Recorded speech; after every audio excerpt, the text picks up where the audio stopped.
చదువుబడినటువంటి లేఖన భాగము పరిశుద్ధ బైబిల్ గ్రంథము నుండి యోహాను సువార్త 15వ అధ్యాయము 1 నుంచి 10 వచనములు మనం చదువుకున్నాం.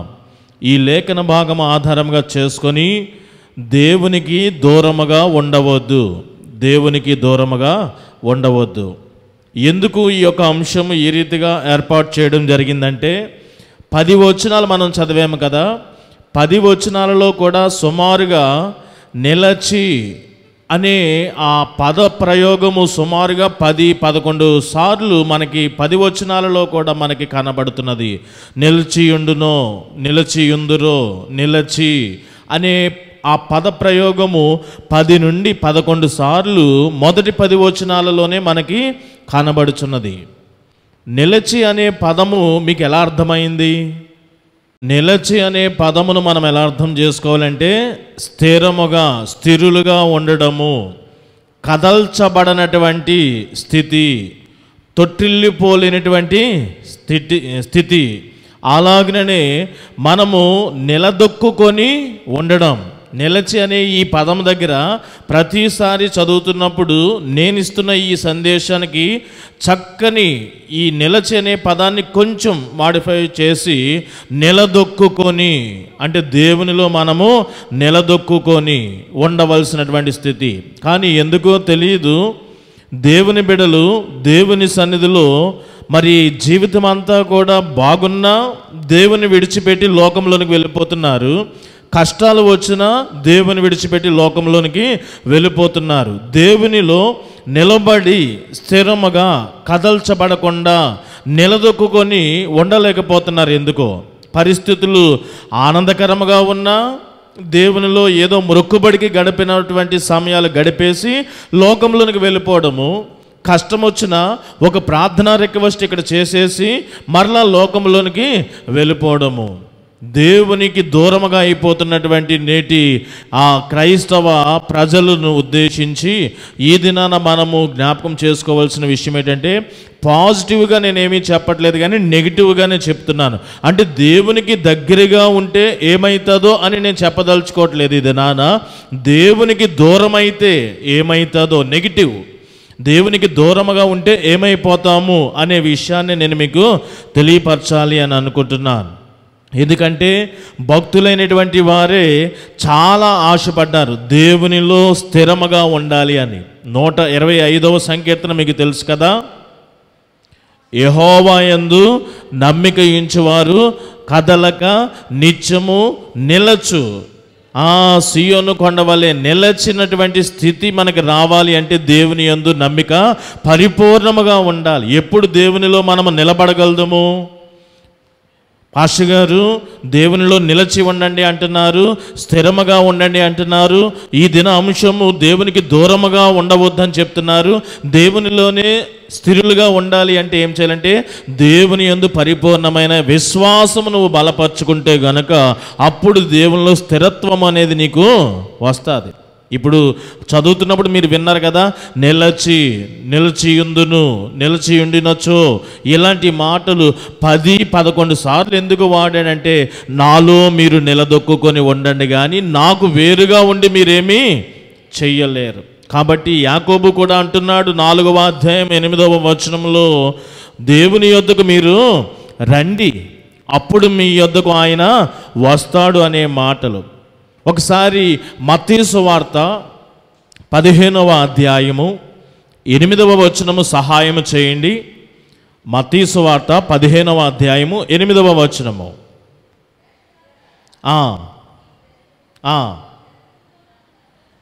ఈ ప్రజలు, ప్రస్తుత క్రైస్తవ విశ్వాసుల యొక్క పరిస్థితి ఎలా ఉన్నదంటే, పెదవులతో నన్ను ఘనపరచుదురు కానీ వారి హృదయము నాకు దూరముగా దేవునికి దూరముగా ఉన్నది అనే ప్రస్తావన ఇక్కడ మనం చూడాలి. కాబట్టి ఏదో స్కూల్లో టీచర్ చెప్తూ ఉంటారు, అరే బాడీ ప్రెజెంట్ కానీ మైండ్ ఆబ్సెంట్ అన్నట్లుగా క్రైస్తవ సంఘాలు కూడా అలాగే ఉన్నాయి. చాలామంది దేవునిలో నిలదొక్కుకోలేకపోతున్నారు. కొద్దిమంది ఇక్కడున్న వారు కూడా మేము వస్తున్నాము కదండి అంటున్నారు, కానీ మీ యొక్క దేహాలు మాత్రము తీసుకొని రాగలుగుతున్నారు, కానీ పరిపూర్ణముగా నీ పూర్ణ హృదయముతో, నీ పూర్ణ ఆత్మతో, నీ పూర్ణ బలముతో నీ దేవుణ్ణి ప్రేమించలేకపోతున్నావు, ఆరాధించలేకపోతున్నావు. వారి పెదవులతో ఆరాధిస్తున్నారు, కానీ వారి హృదయం అయితే నాకు దూరముగా ఉన్నది. ఈ దినాన దేవునికి దూరముగా ఉండవద్దు. దేవునికి దగ్గరగా, సమీపముగా, దేవునిలో నిలిచి స్థిరులుగా, కదల్చబడలేనటువంటి, తొట్టిల్లిపోలేనటువంటి స్థితిలో ఉండాలి అని నేను మీకు తెలియపరుస్తున్నాను. ఉండకపోతే ఏమైతో ఈ దినాన చెప్పాలనుకుంటున్నాను. ఉంటే ఏమైతుందో అది వేరే, మరి ఒకసారి దేవుని చిత్తమైతే చెప్తాను. దేవునికి సమీపముగా ఉంటే ఏమవుతుందో ఆ ప్రతిఫలం. ఉండకపోతే చాలామంది భక్తులు దేవునికి సమీపముగా, దేవునిలో నిలిచి ఉండాలని ఆశించారు, తపన పడ్డారు. ఉదాహరణకి దావీదు ఒక దినాన దేవుని సన్నిధిలోనికి వెళ్ళి గొర్రెల కాపరి స్థితి ఏమిటో ఒకసారి జ్ఞాపకం చేసుకొని, తాను ఏ రీతిగా ఇప్పుడున్న పరిస్థితి ఎలా గ్రాడ్యువల్గా క్రమేపీ ఒక్కొక్క స్టెప్ ఎలా ఎదిగాడో అది గుర్తు చేసుకొని దేవుని సన్నిధిలో ప్రార్థన చేస్తూ కృతజ్ఞత తెలియపరుస్తున్నాడు. దేవా, ఇంతగా హెచ్చించుటకు నేను ఏ పాటి వాడును అని, నా కుటుంబము ఏ పాటిది అని ఇలాంటి ప్రస్తావన చేసిన ప్రార్థన మీకు తెలుసు కదా. అప్పుడు అంటున్నాడు, నా కుటుంబము నిత్యము నీ సన్నిధిలో ఆశీర్వాదమునుంది. ఈ రీతిగా ఉండులాగున నా కుటుంబమును ఆశీర్వదించు. ఒకసారి ఆ వచనము చదువుకుందాము. 2వ సమూయేలు గ్రంథము 7వ అధ్యాయము 18 నుంచి 29 వచనాలు గల లేఖన భాగము గురించి నేను మాట్లాడాను. 29వ వచనము సహాయం చేయండి. దయచేసి నీ దాసుడునైన నా కుటుంబము నిత్యము నీ సన్నిధిని ఉండునట్లుగా, నీ సన్నిధిలో అంటే దేవునికి సమీపముగా, లేదా దేవునిలో నిలిచి, దేవునిలో స్థిరముగా, దేవుని సన్నిధి నుండి తొట్టిల్లిపోకుండా అనే ప్రస్తావన దావీదు కోరుకుంటున్నాడు. ఏమనంటే, నేను నా కుటుంబము నిత్యము కూడా స్థిరముగా ఉండిపోవాలని సన్నిధిలో నీలో అని కోరుకుంటున్నాడు. ఆ తపన మనలో ఉండాలి. ప్రభువా, దేవునికి దూరముగా నేను ఉండడానికి వీల్లేదు, నీకు దూరముగా నేను ఉండడానికి వీలు లేదు. దావీదు కోరుకున్నట్లుగా నేను నీలో నిలిచి ఉండిపోవాలి. యేసు ప్రభు వారు చెప్పిన ఉపమానం అదే. నిలిచి అని 10-11 సార్లు ప్రస్తావించాడంటే మీరు నాలో స్థిరముగా ఉండండి. మీ జీవితాలు ఎలా ఉన్నాయంటే, నా దగ్గరికి వస్తున్నారు, స్థిరులుగా ఉండకుండా, నిలబడి లేకుండా, నాలో నిలిచి లేకుండా మరలా మీరు వెళ్తున్నారు, వస్తున్నారు. ఏంటంటే, ఏరా నిలకడలేదా జీవితం అంటాం కదా. నిలకడత్వం లేదు క్రైస్తవ్యంలో, విశ్వాసంలో, దేవునిలో. అలాంటి విశ్వాసులకు దేవునిలోనే నిలిచి ఉండమని దినాన సందేశం ఇస్తున్నాను. దావీదు అది కోరుకున్నాడు. ఒక మారు కాదు, అనేక మార్లు. మీకు వచ్చినటువంటి మరి యొక్క కీర్తన 23వ కీర్తన, యెహోవా నా కాపరి, చివరి వచనము, చిరకాలము యెహోవా మందిరములో నేను నివాసము చేయాల. చిరకాలము అంట. చిరకాలము కూడా ఎక్కడే ఉండాలా? యెహోవా మందిరంలోనే ఉండాలి, దేవునిలోనే నిలిచి ఉండాలా. అలాగే మరి ఒక భక్తుడు రాస్తున్నటువంటి కీర్తన, ఇదిగో జనులు లేదా ప్రజలు యెరూషలేము వెళుదామని నాతో అన్నప్పుడు నేనెంతో సంతోషించి తిని. అంటే దేవుని సన్నిధికి వెళ్ళాలని ఆ తపన, ఆతృత. మరి ఒక సందర్భంలో కోరాహు కుమారులు ఏమంటున్నారంటే, నీ ఆవరణంలో ఒక దినము గడుపుట 1000 దినముల కంటే శ్రేష్టము. దేవుని సన్నిధిలో ఉంటే ధన్యత, శ్రేష్టం అని చెప్తున్నారు. అంటే దేవునిలో నిలిచి ఉండాలని, దేవుని సన్నిధిలో స్థిరముగా జీవించాలని ఆశతో ఉన్నవారు అనేక మందిగా ఉంటున్నారు బైబిల్ గ్రంథంలో. దేవుని సన్నిధిలో ఉండడము వారు మేము ఉండాలని కోరుకోవడమే కాదండి, దేవుడు కూడా ఒక్కొక్కసారి స్పందించకపోతే తిరిగి దేవుణ్ణే మమ్మల్ని విడిచిపెట్టేశావా అని అడిగిన వారు కూడా ఉన్నారు. ఇదే దావీదు అడుగుతున్నాడు 22వ కీర్తనలో, నా దేవా నా చెయ్యి నువ్వు ఎందుకు విడిచితివి? నువ్వెందుకు నన్ను విడిచిపెట్టు? నేను నిన్ను విడిచిపెట్టట్లేదు కదా. అలాంటి స్థితి, అలాంటి భక్తులు, విశ్వాసులు సంఘంలో దేవునికి కావాలి. దేవునిలో స్థిరముగా ఉండాలి, తొట్టిల్లపోకూడదు, కదల్చబడకూడదు, తొలగిపోకూడదు, నిలదొక్కుని మనము దేవునిలో ఉండిపోవాలి. ఒకవేళ అలా ఉండకపోతే 2 సంఘటనలు నేను మీకు జ్ఞాపకం చేస్తాను. 2 సంఘటనలు. ఆ 2 సంఘటనల నుండి ఒక 5 విషయాలు నేను తెలియపరుస్తాను. ఒకటి ఏమిటంటే పాత నిబంధన గ్రంథంలో ఉంది, ఒకటి నూతన నిబంధనలో ఉంది. ఒకటి పాత నిబంధనలో నేను జ్ఞాపకం చేసేది ఏంటంటే ఒక చిన్న ప్రవక్త యోనా పుస్తకం మనకు తెలుసు కదా. యోనా గ్రంథంలో చదవవసరం లేదు, జరిగినదంతా కూడా మీకు తెలిసినదే. నూతన నిబంధనలో తండ్రికి 2 కుమారులు, తప్పిపోయినటువంటి చిన్న కుమారుని యొక్క దృష్టాంతము. ఈ రెండింటి ఆధారంగా దేవునికి దూరం అయితే ఏమి సంభవిస్తాదో నెగిటివ్గా నేను మీకు చెప్పాలనుకుంటున్నాను. దేవునిలో నిలిచి ఉంటే ప్రతిఫలము వేరే, దేవునికి దూరం అయిపోతే, ఎందుకంటే చాలామంది కష్టం వచ్చినా ఆనందం వచ్చినా ఏదో మొరుకుబడికి ఇక్కడికి వస్తున్నారు, చిన్న ప్రార్థన లేదా చిన్న సంతోషంలో కీర్తనో కృతజ్ఞత తెలియపరిచి మరలా దేవునిలోనే నిలిచి ఉండక మరలా లోకంలోనికి వెళ్ళిపోతున్నారు. వెళ్ళిపోతే మీకు ఏమి సంభవించునో ఈ దినాన ఒక 5 విషయాలు తెలియపరచాలనుకుంటున్నాను. మొట్టమొదటిగా దేవునిలో నిలబడకపోతే, దేవునిలో స్థిరులు కాకపోతే ఏం జరుగుతుందో తెలుసా? శోధనలో పడిపోతాం. శోధన దాని యొక్క అర్థం ఏంటంటే లోకములో పడిపోతాము. ఉదాహరణకి ఈ లోకమును ఐగుప్తుతో చాలాసార్లు పోల్చాం. బైబిల్ గ్రంథమే పోల్చింది, నేను కాదు. ఈ లోకమును ఐగుప్తుతో పోల్చాం. ఉదాహరణకి దానికి అర్థం అవ్వాలి అంటే ఐగుప్తు నుండి, బానిసత్వము నుండి, బంధకాల నుండి ఇశ్రాయేలు ప్రజలను యెహోవా దేవుడు ఎలా విమోచించాడో, పాపపు బంధకాలలోండి ఈ లోకంలోండి యేసుక్రీస్తు ప్రభు వారు కూడా మనల్ని అలాగా విమోచించాడు. కంపారిజన్ మీకు అర్థమైందండి. ఈ లోకము దేనితో పోల్చారు? ఐగుప్తుతో పోల్చారు. సేమ్ ఈ లోకము మరి ఒక దాంతో పోల్చబడింది. అదే ఏంటంటే తర్షీషుతో కూడా పోల్చబడింది. ఈ లోకము ఐగుప్తుతో ఎలా పోల్చబడిందో ఈ లోకము తర్షీషుతో కూడా అలా పోల్చబడింది. యోనా దేవుని యొక్క పిలుపునందుకుని ఎక్కడికి వెళ్ళాలి? నినివే పట్టణానికి వెళ్ళాలి. కానీ దేవుని యొక్క సన్నిధిని, దేవుని మాటను, దేవుని నుండి ఎడబాటునకు గురి అయ్యాడు, దేవునికి దూరం అయ్యాడు. వెంటనే వేరొక ప్రదేశానికి వెళ్ళాలి. కానీ లోకమునకు సాదృశ్యముగా కనబడుతున్నటువంటి తర్షీషు అనేది చాలా అప్డేటెడ్గా ఉంటుంది. అక్కడ కల్చర్ అంతా కూడా ఇప్పుడు మనకి వెస్ట్రన్ కొన్ని సిటీస్ మనం చూస్తున్నట్టే, బెంగళూరు కానీ ముంబై కానీ మన యొక్క కంట్రీలోనే ఈ యొక్క కల్చర్ చూస్తే చాలా అడ్వాన్స్డ్గా ఉంటుంది. వారి వస్త్రధరణ కానీ వారి యొక్క అలవాట్లు కానీ ప్రతిదీ కూడా వాళ్ళని మనం చూస్తే ఆశ్చర్యపోతాం. ఏంటి వీరు ఆడవాళ్ళే కదా, వీళ్ళేంటి ఈ వయసులో, చిన్న వయసులో ఈ బాబు ఏంటి ఇలాగా అని ఆశ్చర్యపోతూ ఉంటాం. అంతటి ఆశ్చర్యపోయే మరి చాలా ముందస్తు సంస్కృతిలో వారు వెళ్ళిపోతూ ఉంటారు. ఇప్పుడులో అలాంటి సిటీలు మనం చూస్తూ ఉంటే అప్పటిలోనే అలాంటి సిటీ ఏంటంటే తర్షీషు. లోకమంతా కూడా తర్షీషులో ఉన్నది. ఒకవేళ దేవుని సన్నిధికి దూరం అవుతున్నటువంటి యోనా వేరే ఒక ఊరు వెళ్తే బాగుండేది, వేరే పట్టణానికి నగరానికి వెళ్తే బాగుండేది. కానీ లోకమంతా కూడా ఎక్కడ ఉన్నదో ఆ తర్షీషు పట్టణమునకు వెళుతున్నాడు. అంటే శోధనలో పడిపోతున్నాడు, లోకంలోనికి వెళ్ళిపోతున్నాడు. ఎప్పుడైతే మీరు దేవునికి దూరం అవుతారో మీరు వెంటనే శోధనలో పడిపోతారు, లోకంలోనికి పడిపోతారు. వెంటనే దేవుని ప్రేమ, లోకమును ఎవరైతే ప్రేమిస్తారో తండ్రి ప్రేమ వారిలో ఉండదు. లోకంలో ఎవరుంటారో వారి దగ్గర దేవుడు ఉండడు.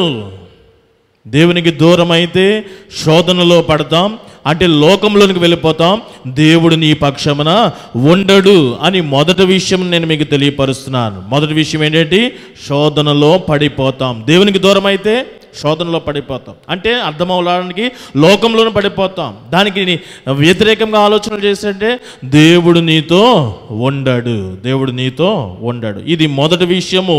ఇది యోనా జీవితంలో మనము చూడవచ్చు. సేమ్ ఇదే తప్పిపోయిన కుమారుడి జీవితంలో కూడా ఇదే చూడవచ్చు. ఇది మొదటి విషయంగా నేను మీకు తెలియపరుస్తున్నాను. రెండవ విషయాన్ని కూడా నేను మీకు తెలియపరుస్తున్నాను. రెండవ విషయం ఏంటంటే, దేవుణ్ణి ఎప్పుడైతే విడిచిపెట్టామో అప్పుడు మనకి కలిగేది అవమానము అగౌరవము కలుగుతుంది. యోన దేవుణ్ణి మాటను ధిక్కరించి, అంటే దేవుని విడిచిపెట్టి దేవునికి దూరంగా వెళ్ళిపోతూ ఉంటే ఆ యొక్క సముద్ర ప్రయాణంలో జరిగిన సంఘటన మీ అందరికీ కూడా తెలిసినదే. ఏమిటి అవమానము అగౌరవము అంటే, తప్పిపోయిన కుమారుడికి కూడా ఇదే గతి పట్టింది.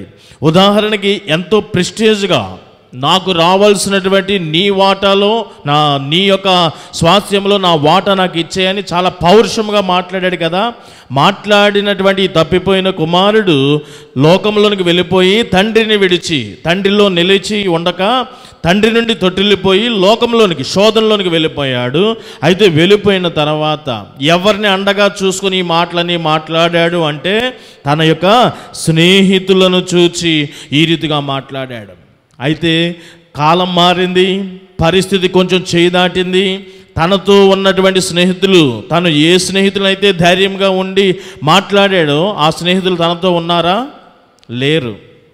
అదే టైంలో ఈ తండ్రి వచ్చి ఒకసారి చూచి, ఏరా మాట్లాడావు కదా, నీ చుట్టూ ఉన్నవారు ఏరి అంటే, వారు దన్నే కదా చూసుకుని నాతో మాట్లాడావు అని ఒక మాట అంటే అది అవమానమా కాదా? ఇలాంటి వారిన నేను దన్ను పెట్టుకొని నమ్మి నేను వచ్చాను అని షేమ్గా ఫీల్ అవ్వాలా వద్దా? దేవుణ్ణి విడిచిపెడితే అవమానాలే ఎదురవుతూ ఉంటాయి. ఇక్కడ తప్పిపోయిన కుమారుడి యొక్క జీవితంలోనే కాదు అవమానము, అక్కడ కూడా మనము ఓడలోనికి వెళితే వారికి ఎన్నో స్లీపర్ బెర్తులు ఉంటాయి.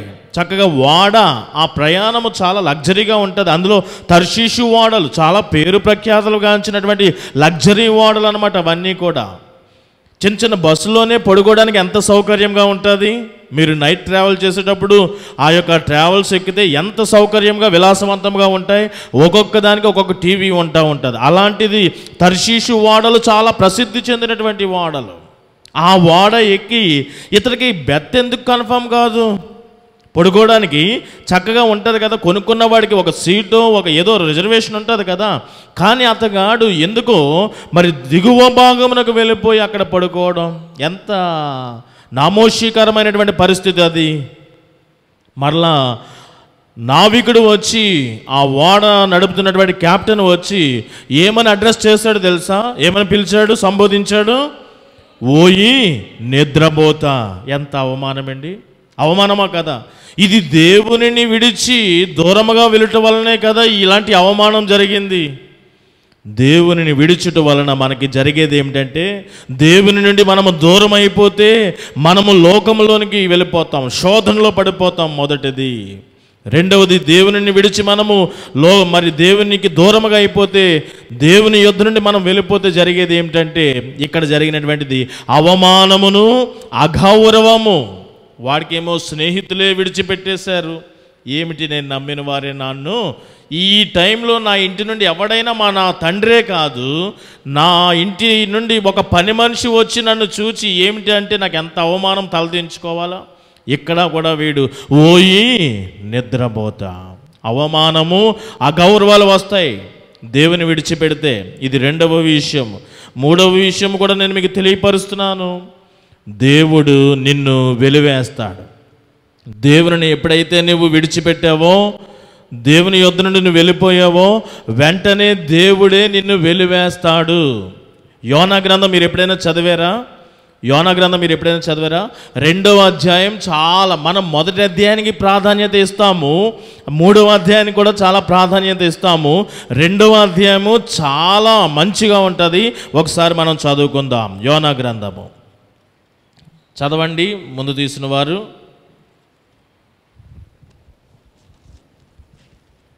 రెండో అధ్యాయం మొదటి నుండి చదవండి.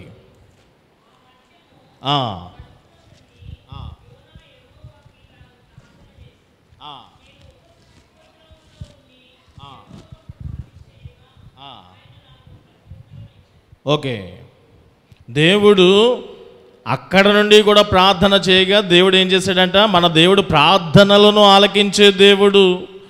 ఎక్కడి నుండి ప్రార్థన చేసినా సరే ఆయన ప్రార్థన వింటాడు, ఆయన స్పందించాడు.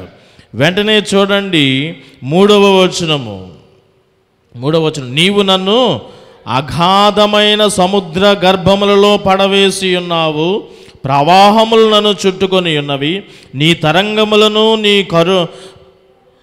కరులను నన్ను కప్పి ఉన్నవి. నీ సన్నిధిలో నుండి నేను ఏమి చేయబడ్డానంట, వెలివేయబడినను, నీ పరిశుద్ధాలయము తోటి మరలా నేను ఆశతో చూచెదననుకొంటిని. ఇక్కడ చక్కగా మీకు అర్థమైందా? 3వ మాట 3వ వచనంలో దేవుని స్థలము నుండి మనం ఏం చేయబడ్డామంట, యోనా. మనము అంటే ఒకవేళ మనము కూడా దేవుని విడిచిపెడితే జరిగేది ఏమిటంటే దేవుడు మనలను వెలివేస్తాడు. ఈ విషయం ఇక్కడే కాదు, మరి ఒక సందర్భంలో కూడా చెప్పమన్నా నేను చెప్పగలను. మరి ఒక సందర్భం ఏంటో తెలుసా? నాతాను ప్రవక్త దావీదు దగ్గరికి వచ్చి, దావీదు నువ్వు చేసినది తప్పు అని వివరణాత్మకంగా చెప్పినప్పుడు దావీదు దాన్ని అర్థం చేసుకొని దాన్ని సమర్థించుకోకుండా సరి చేసుకొని ప్రయత్నము వెంటనే దేవుని సన్నిధికి వెళ్ళి ఆయన చేస్తున్నటువంటి ప్రార్థనలో ఒక కీర్తన మనము జ్ఞాపకం చేసుకుంటే 51వ కీర్తన, దేవానాయందు శుద్ధ హృదయము కలుగుచేయి అనే ఆ విషయం మీకు తెలుసు కదా. అప్పుడు ఆయన ఆ మాటలో చెప్పబడింది ఏంటంటే, నీ సన్నిధిలో నుండి నన్ను చెప్పాలా, నీ సన్నిధిలో నుండి నన్ను త్రోసివేయకము, నీ పరిశుద్ధాత్మను నా యొద్ద నుండి తీసివేయకము. అంటే దేవుడు కూడా మనలను విడిచిపెడతాడు, దేవుడు మనల్ని వెలివేస్తాడు అనే విషయం నేను నొక్కి చెప్తున్నాను మీకు అర్థం అవడానికి. దేవునిని మనము విడిచిపెడితే జరిగేది శోధనలో పడతాం, మొదట లోకంలో పడతాం. రెండవది, దేవునిని మనం విడిచిపెడితే అవమానాలు అగౌరవాలు వస్తాయి నీ జీవితానికి. మూడవది, దేవునిని మనం విడిచిపెడితే దేవుడు మనల్ని వెనువెంటనే వెలివేసేస్తాడు. దావీదు వెంటనే క్విక్గా రెస్పాండ్ అయ్యి, దేవా నీవు నన్ను వెలివేయవద్దు, నీ సన్నిధి నుండి నన్ను త్రోసివేయక, నీ పరిశుద్ధాత్మను నా యొద్ద నుండి తీసివేయక అంటున్నాడు. ఆల్రెడీ ఆ ఒప్పుకోలు తొందరగా ఒప్పుకున్నాడు కాబట్టి ఆ స్థితి దావీదుకు రాలేదు. కానీ ఇక్కడ యోనాకు వచ్చేసింది. యోనా ఏమంటున్నాడంటే, ఆల్రెడీ నీ సన్నిధి నుండి నన్ను ఏం చేసావు, వెలివేసేసావు. నీ పరిశుద్ధాలయము తోటి నేను రాకుండా తలుపులు బిగించు, అయినను సరే నేను ఆశతో ఎదురు చూస్తున్నాను. కాబట్టి ఆ ప్రస్తావన వేరే అయినా సరే నేను చెప్పేది ఏమిటంటే, దేవునిని మనం విడిచిపెడితే దేవుడు మనల్ని వెలివేస్తాడు. కాబట్టి ఆ స్థితి, దేవుడు మనల్ని విడిచిపెట్టాడంటే ఆ పరిస్థితి మనకి ఇంకా ఊహకు అతీతమైనది. యేసు ప్రభువు వంటి వాడే ఆ స్థితిని భరించలేకపోయాడు. నా దేవా ఏలి ఏలి లామా సబక్త, నా దేవా నన్ను ఎందుకు చెయ్యి విడిచితివి? వెళ్తే నేను ఉండలేనా ఏంటి, ఒక్కదాన్నే లేకపోతే ఒక్కడనే అని ఇలాంటి మాటలు మాట్లాడతాం. ఒకటిసారి నాన్న అమ్మ బయటికి వెళ్ళినప్పుడు, లేకపోతే తండ్రి ఇలాంటి వారు వీళ్ళందరూ బయటికి వెళ్తున్నప్పుడు, నాకు తెలుసులే, నాకు భయం ఏం లేదు, నేను ఒక్కడనే ఉండగలను, మీరు విడిచిపెట్టినా సరే అని ఇలాంటి మాటలు పౌరుషంతో మాట్లాడుతూ ఉంటారు. ఇక్కడ తండ్రో లేకపోతే అన్నో తల్లో సోదరో విడిచిపెట్టినట్లుగా ఉండదు. దేవుడు విడిచిపెడితే మనము తట్టుకోలేం. యేసు ప్రభువు వంటి వారే తట్టుకోలేనటువంటి పరిస్థితి. నా దేవా నన్ను ఎందుకు విడిచితివి అని వెంటనే అడిగాడు. ఆ స్థితి మనము కలిగి లేకుండా ఉండాలి అంటే దేవుని యొద్ద మనము ఉండాలి. దేవుని దూరంగా వెళ్ళిపోకూడదు. దేవునిలో నిలిచి, దేవునిలో స్థిరులుగా కదల్చబడలేనటువంటి స్థిరమైనటువంటి తొట్టిల్లిపోలేనటువంటి స్థితి మనము కలిగి ఉండాలి. ఇది 3వ విషయంగా నేను మీకు తెలియపరుస్తున్నాను. 4వ విషయాన్ని కూడా నేను మీకు తెలియపరుస్తున్నాను. దేవునికి దూరం అయితే మనం ఏమైపోతామంటే లోకుల చేత కూడా ద్వేషించబడతాం, లోకము చేత కూడా మనము ద్వేషించబడతాం. దేవునికి దూరంగా వెళ్ళిపోతున్నాడు యోనా. తర్షీషు అంటే శోధన, లోకంలోకి వెళ్ళిపోయాడు. అగౌరవం కలిగింది. దేవుడు కూడా అతన్ని ఏం చేశాడు, వెలివేశాడు. ఇప్పుడు లోకము కూడా అతన్ని వెలివేస్తుంది, లేకపోతే ద్వేషిస్తుంది. ఒక్కసారి ఇదిగో చీట్లన్నీ కూడా వేసి, ఇదిగో ఈ యొక్క మరి అపరాధి యొక్క మరి దీని యొక్క పర్యవసానము మా మీదకి మా బిడ్డల మీదకి రాకుండా లాగానే యెహోవాకు మొర్ర పెట్టుకొని వారు ఏం చేశారంటే యోనాని ద్వేషించి ఆయనను తృణీకరించి ఆ సముద్రంలో వేసేసినటువంటి స్థితి. లోకము కూడా అతగాన్ని ఆ కష్టకాలంలో హక్కును చేర్చుకునేది ఏమీ లేదు. ఆ పరిస్థితిలో సముద్ర ఉపద్రవంలో ఆ రీతిగా అలలు ఎగసిపడతా ఉంటే వాడు అల్లకొల్లమైపోతూ ఉంటే వారు కూడా అందరం కలిసి ఉందాం, అయ్యో మానవుడు మనతో పాటు ప్రయాణికుడే, ఇలాంటి సింపతీలు ఏం లేవు. లోకము ఎప్పుడు కూడా నీకు తోడుగా ఉంటుంది అని నువ్వు అనుకోనవద్దు. ఆ యొక్క సమయం రావాలే కానీ అది తండ్రి అయినా, తల్లి అయినా, భర్త అయినా, భార్య అయినా, కుమారుడైనా, స్నేహితుడైనా, మిత్రుడైనా, శ్రేయోభిలాష అయినా ఆ టైం రావాలంతే. వెంటనే వాళ్ళ బుద్ధి మనకి బయటపడుతుంది. వెంటనే అయ్యో తోటి ప్రయాణికుడని ఏమి లేకుండా వారి విషయమై వారు సంరక్షణ నిమిత్తం వెంటనే తృణీకరించారు, ద్వేషించారు. వెంటనే అతగాన్ని తీసుకెళ్ళి సముద్రంలో పాడవేశారు. ఇక్కడ యోనా యొక్క జీవితంలోనే కాదు, అక్కడ మనం నూతన నిబంధనలో తప్పిపోయిన కుమారుని దగ్గర కూడా చూసినట్లయితే ఆ స్నేహితులందరూ కూడా విడిచిపెట్టడం మాత్రమే కాదు, తర్వాత ఇక్కడ పందులు తినే యజమాని దగ్గర పనికి చేరి అక్కడ పందులు తినే పొట్టును తిందామని ప్రయత్నం చేసే లోకము లేదా ఆ యజమానుడు ఈ లోకానికి రిప్రజెంట్గా నేను మీకు తెలియపరుస్తున్నాను. అతడును కూడా బయటికి పంపించి వేసేశాడు, నెట్టి వేసేశాడు. లోకము తృణీకరించడం. దేవుణ్ణి ఎప్పుడైతే మనము వద్దనుకొని దేవుని సన్నిధి నుండి వెళ్ళిపోతామో వెంటనే నువ్వు దేని మీద ఆధారపడావో ఆ లోకమే నిన్ను కూడా నెట్టేస్తుంది, బయటికి త్రోసేస్తుంది, నమ్మక ద్రోహం చేస్తుంది ఎప్పుడు కూడా లోకము నిన్ను. కాబట్టి లోకము చేత త్రోసివేయబడకుండా లాగున మనము దేవునిలో నిలిచి ఉండాలి. ఇది 4వ విషయము. 5వ విషయాన్ని కూడా నేను మీకు తెలియపరిచి ముగిస్తాను. దేవునికి దూరం అవుతే మనము చివరికి నశించిపోతాం. అంటే మరణము. వెంటనే దేవుడు కృప కలిగినటువంటి వాడు కాబట్టి, కృపా సమృద్ధి కలిగినటువంటి వాడు కాబట్టి మరణించవలసినటువంటి స్థితిలో మరలా ఏం చేశాడు? ఆ సముద్రంలో విసిరివేయబడినటువంటి యోనా ఏమైపోవాలా? మరణం అయిపోవాలా, నశించిపోవాలా. కానీ దేవుని కృప మరలా తన యొక్క ప్రణాళికలో ఇతగాడు మరలా సజీవుడిగా ఉండాలి, ఆ నినివే పట్టణానికి వెళ్ళాలి, సువార్త ప్రకటించాలి అని తెలియపరిచాడు. కాబట్టి ఆ రీతిగా దేవుని ప్రణాళిక చెప్పిన అతగాడు బ్రతికి బయటికి వచ్చాడే. కానీ అతని ప్రార్థన మీరు ఇంటికి వెళ్ళిన తర్వాత చదువుకోండి. నేను భూమి మీదకి రాకుండా లాగున భూమి యొక్క తలుపుల గడియలు నువ్వు బిగించి ఉన్నావే. ఒకవేళ ఉంటే చదవండి, తీసి ఉంటే కనుక చదవండి యోనా గ్రంథాన్ని, ఆ 2వ అధ్యాయం ఇందాక చదివిన ఆ క్రింద వచనాలు. యోనా 2:6. నేను మరెన్నటికి ఎక్కి రాకుండా భూమి గడియలు వెయ్యబడి ఉన్నవి. చూడండి, దేవుడు ఏం చేశాడంట? ఆల్మోస్ట్ ఆల్ మనము చనిపోయిన స్థితి, బ్రతికి బట్ట కట్టే స్థితి అక్కడ ఏమీ కనబడట్లేదు. అంటే దేవునికి దూరం అయితే మనం ఏమైపోతాము? మరణించిపోతాం, నశించిపోతాం. సేమ్ ఇదే సిచ్యువేషన్ కూడా తప్పిపోయినటువంటి కుమారుడు. తండ్రి ప్రేమ మరలా ఇంకా కొనసాగించాడు కాబట్టి బ్రతికి బట్ట కట్టగలిగాడు తప్పిపోయిన కుమారుడు. తండ్రి మరలా చేర్చుకోకపోతే ఆ పరిస్థితి ఏంటో చూడండి. తిరిగి వచ్చాడే అనుకోండి, తండ్రి ఒకవేళ చేర్చుకోకపోతే ఏమిటి? ఇంకేమీ అతగాడి జీవితము రేపు అనేది ఏమీ కూడా లేదు. తండ్రి మీదే సమస్తము ఆధారపడి ఉన్నది. ఈ దినాన మనం ఈ రీతిగా ఉన్నాము అంటే కలిగి ఉన్నది ఏది కూడా ఆయన లేకుండా కలుగలేదు. కాబట్టి దేవునికి వేరుగా ఉండి, అదే ద్రాక్షవల్లిలో ఉపమానము చెప్పిన మాట, నాకు వేరుగా ఉండి మీరేమీ చేయగలరు. ఇన్నిసార్లు 10 సార్లు 11 సార్లు నిలచి అనే పదం ఎందుకు వాడాడు? నాకు వేరుగా ఉండి మీరేమీ చెయ్యలేరు అనే ప్రస్తావన కూడా మధ్యలో ఎందుకు చేశాడు అంటే, మీరు నాకు దూరముగా ఉండవద్దు. కాబట్టి దినాలని మీకు ఇస్తున్న సందేశం ఏంటంటే, దేవునికి దూరముగా మీరెవ్వరు కూడా ఉండవద్దు. అది కష్టమైనను, శ్రమ అయినను, అది సుఖమైనను, ఏదైనాను సరే ఆనందపడే సమయమా? లోకంలో ఆనందపడవద్దు. ఎక్కడ ఆనందపడాలా? దేవునిలోనే ఆనందపడు. ఒకడు సంతోషము కలిగినా ఏం చేయాలా? కీర్తనలు పాడాలి దేవుని సన్నిధిలో. ఒకడికి బాధ కలిగిందా? దేవుని దగ్గర ప్రార్థన చేయి. ఏదైనా అనుకూలమా ప్రతికూలమా, దేవుని దగ్గరే నువ్వంతా కూడా స్థిరులుగా ఉండాలి, తొట్టిల్లిపోకుండా ఉండాలి. కదల్చబడలేనటువంటి జీవితాలు దేవునికి కావాలి. అదే అందుకనే అన్నిసార్లు నిలదొక్కుని దేవునిలో మనము ఉండిపోవాలి. అప్పుడు శోధనలో పడము, అంటే లోకంలో పడిపోము, అవమానాలు అగౌరవాలు రావు.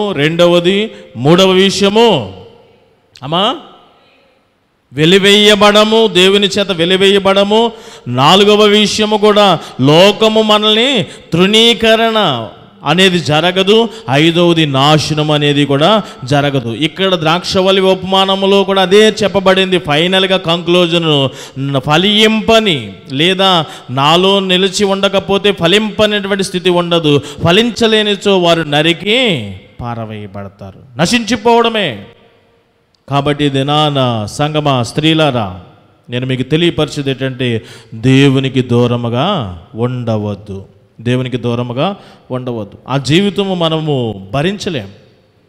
లోకము అనేది ఎప్పటికీ కూడా నమ్మశక్యమైనటువంటిది కాదు. ఈ లోకము, మా నాన్నగారు ఒక పాట పాడతారు, అది నేను పాడలేను. మాయాలోకము మాయాలోకం, నమ్మవద్దు ఈ మాయాలోకమును నమ్మవద్దు అనే పాట.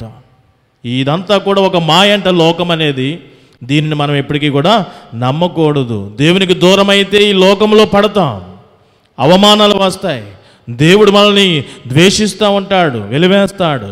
అలాగే లోకులు కూడా మనల్ని ద్వేషిస్తారు, చివరికి నశించిపోతాం ఆ రీతిగా. దేనిని నమ్మేమో అదే మనకి తోడుగా ఉండదు. నీకు తోడుగా ఉండేవాడు మన దేవుడే. కాబట్టి ఆయన యందు నమ్మిక ఉంచండి, ఆయన యందు అప్పుడు స్థిరత్వము వస్తుంది. స్థిరులుగా దేవునిలో ఉండాలి అంటే నమ్మకమే బేస్మెంట్. యెహోవా యందు నమ్మిక ఉంచి యెహోవా యందు నమ్మిక ఉంచేవారు కదలక నిత్యము నిలుచు సియోను కొండవలే ఉంటారు. నమ్మిక యొక్క దాని యొక్క ప్రభావము, స్థిరత్వము అనేది మనలో చూడగలుగుతాం. కాబట్టి విశ్వాసంలో బలపడండి స్త్రీలారా, సంగమా మీరు స్థిరులుగా దేవునిలో ఉండండి. దేవునిలో నిలవబడి ఉంటే ఎట్టి ప్రతిఫలాలు ఉంటాయో మనం దేవుని కృప అయితే మరి ఒకసారి ధ్యానం చేద్దాం. ఏంటంటే ఇప్పుడు ఈ దినాన చెప్పాను, నెగిటివ్, దేవునికి దూరం అయితే ఏమి జరుగుతుందో చెప్పాను. కాబట్టి అవన్నీ మనము పొందుకొనకుండులాగున దేవుని యొద్దే మనము స్థిరులుగా ఉందాం. అట్టి కృప పరిశుద్ధాత్మ దేవుడు మనకి దయచేస్తూ నమ్మకత్వంలో ముందుకు నడిపించి దేవునిలోనే స్థిరులుగా ఉంచునుగాక. ఆమేన్.